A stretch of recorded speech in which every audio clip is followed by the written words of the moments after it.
Hi guys, welcome back to our channel. Guys, మన channel cricket సంబంధించిన ప్రతి చిన్న అప్డేట్ మన ఛానల్లో రెగ్యులర్ వస్తుంటాయి. ఇంకా మన ఛానల్ని సబ్స్క్రైబ్ చేసుకోకపోతే గైస్ వెంటనే సబ్స్క్రైబ్ చేసుకోండి అండ్ పక్కన బ్లెక్ ని యాక్టివేట్ చేసుకోండి. అండ్ అదే ఇంకా మా వీడియో లెక్ చెప్తే గైస్ వెంటనే లెక్ చేసి మన వీడియోలకి అయితే ఎంటర్ అవుతాం.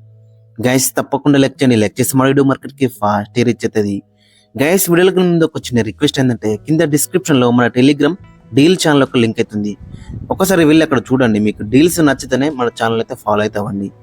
ప్రస్తుతం సేల్స్ అయితే స్టార్ట్ అయినాయి. ఇంకా రాబోయే రోజుల్లో కూడా గ్రేట్ ఇండియన్ ఫెస్టివల్ సేల్స్ రాబోతున్నాయి.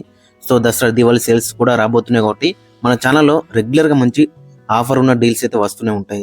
సో గైస్ తప్పకుండా మన ఛానల్ అయితే ఫాలో అవుతామండి. కింద డిస్క్రిప్షన్ లో లింక్ అవుతుంది. ఇక ఏమాత్రం లేట్ చేయకుండా మన వీడియోలోకి వెళ్ళిపోదాం.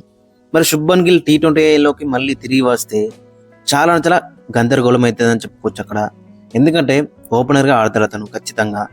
మిడిల్ ఆర్డర్లో ఆడితే గిట్ట అతనికి స్ట్రైక్ రేట్ ఇష్యూస్ అయితే ఉంటాయి ఖచ్చితంగా. ఎందుకంటే మిడిల్ ఆర్డర్లో ఆడే ప్లేయర్ ఖచ్చితంగా బాల్ 1 నుంచి అయితే అటాక్ అయితే వేయలే. బట్ అతను చేస్తే చేయొచ్చు, బట్ రిస్క్ అయితే ఉంటుంది అతనికి. సో కాబట్టి ఆడితే గిట్ట ఓపెనర్గా ఆడొచ్చు. 90% ఓపెనర్గా ఆడతాడు. ఇక 10% నెంబర్ 3 ఆడే ఛాన్స్ కూడా కనబడుతుంది. బట్ మరి శుభ్మన్ గిల్ వస్తే గిట్ట చాలా ప్లేయర్స్కి అయితే అక్కడ కష్టమవుతుంది. ఎందుకంటే అక్కడ చూసుకుంటే Shubman Gill already test captaincy ఇచ్చిళ్ళు. ఒకవేళ T20 కత్త గిట్ట T20 కూడా వైస్ కెప్టెన్సీ బాధ్యతలు అతనికి ఇస్తారు. సో ఫస్ట్ అక్కడ అక్షర్ పటేల్ చాలా అతనికి డిసడ్వాంటేజ్ అవుతుంది.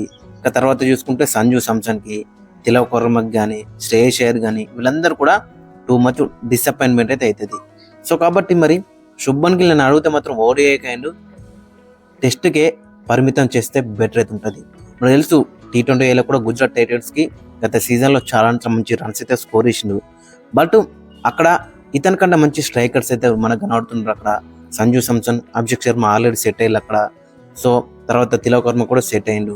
కెప్టెన్ సూర్యకుమార్ యాదవ్ ఎలాగ ఉంటాడు. ఇక శ్రేయస్ అయ్యర్ రావాలనుకుంటే శ్రేయస్ అయ్యర్ వస్తాడు. హార్దిక్ పాండ్యా ఉన్నాడు, రింకు సింగ్ ఉన్నాడు. ఇంకా మనకు కావాలనుకుంటే జితేష్ శర్మ వీళ్ళు కూడా మనకైతే కనబడుతున్నారు. ఇంకా నితీష్ కుమార్ రెడ్డి. సో కాబట్టి ఇలాంటి ప్లేయర్స్ ఉన్నారు కాబట్టి ఇంకా SSC జేఎస్ఎల్ కూడా అక్కడ మనకైతే లైన్ లో కనబడుతున్నాడు. సో కాబట్టి ఇంత పోటీ ఉంది కాబట్టి మరి శుభ్మన్ గిల్ వస్తే ఇంకా చాలా పోటీ అయితే అవుతుంది. సో కాబట్టి శుభ్మన్ గిల్ని మరి అక్కడ టెస్ట్ కైండ్ ODIకే పరిమితం చేస్తే బెటర్ అయితే ఉంటుంది.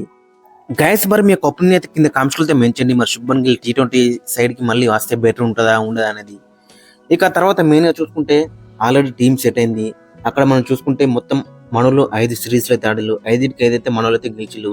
ఫస్ట్ జింబాబ్వేకి వెళ్ళి అక్కడ 4 మ్యాచ్లు గెలిచిల్లు, సిరీస్ అయితే గెలుచుకున్నారు. తర్వాత శ్రీలంకలో 3-3 గెలిచిలు.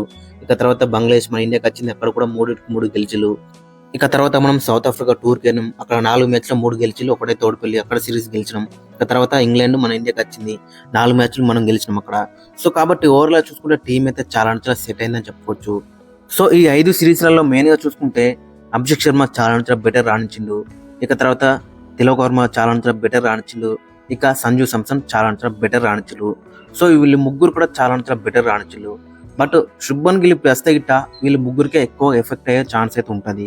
కాబట్టి మరి వీళ్ళని తీస్తారా లేదంటే శుభ్మన్ గిల్ ను తీసుకొస్తారా అనేది ఇంట్రెస్టింగ్ గా మనకైతే కనబడుతుంది. ఒక్కసారి మనం ఫైనల్ గా ప్లేయింగ్ లెవెన్ చూసుకుంటే మరి అభిషేక్ శర్మ, సంజు సామ్సన్ ఓపెనింగ్ లో బరిలోకి దిగుతారు.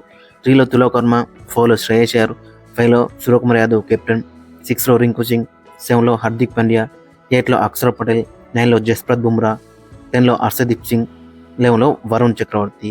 ఈ విధంగా స్టేట్ అవే ప్లేయింగ్ లెవెన్ ఉంటే బెటర్ అయితే ఉంటుంది. బట్ అక్కడ శుభ్మన్ గిల్ వేస్తే మాత్రం చాలా కాంబినేషన్ అయితే డిస్టర్బెన్స్ అయితే అవుతుంది. చూడాలి మరి సెలెక్టర్స్ ఏ విధంగా ఆలోచిస్తారనేది ఇంట్రెస్టింగ్ కనబడుతుంది. రేపో మాపో ఖచ్చితంగా స్క్వాడ్ అయితే రిలీజ్ అయితే అవుతుంది. చూడాలి మరి ఎలాంటి స్క్వాడ్ రిలీజ్ చేస్తారనేది ఇంట్రెస్టింగ్ కనబడుతుంది.